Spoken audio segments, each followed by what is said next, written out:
আসসালামু আলাইকুম এভরিওয়ান, আশা করি সবাই অনেক অনেক ভালো আছেন। এন্ড আজকে আমরা শিখবো কিভাবে থ্রেশহোল্ড ইউজ করতে হয় ফটোশপে। এন্ড আমি জাসিন থাকবো আপনাদের সাথে হোল ভিডিওতে, এন্ড এর ডিটেইলস নিয়ে আলোচনা করবো, এন্ড এটা আপনাদেরকে টিউটোরিয়ালসটা দেখাই দিব। So let's begin. Right now in Photoshop মানে ফার্স্ট থেকে ছবিটা ড্র্যাগ এন্ড ড্রপ করে নিয়ে আসি, এন্ড আমি এখন দেখাবো আপনাদেরকে কিভাবে থ্রেশহোল্ডটা ইউজ করতে হয়। এন্ড আমি এখানে ক্লিক করলাম। তো এইটা ব্ল্যাক এন্ড হোয়াইট টাইপের একটা পোস্টারাইজেশন টাইপের ইফেক্ট ক্রিয়েট করার জন্য ইউজ হয়ে থাকে।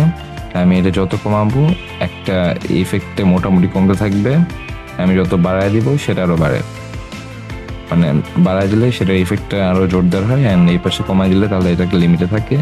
Just like this you can C.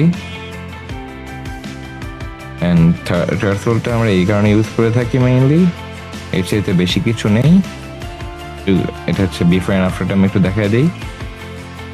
এটা ছিল বিফোর অ্যান্ড পোস্টারাইজ করার পর থ্রেশহোল্ডটা করার পরে আমি রেজাল্টটা পাচ্ছি এরকম। তো I hope you guys like it, and please click the like button in the video and subscribe our channel Jasin's World.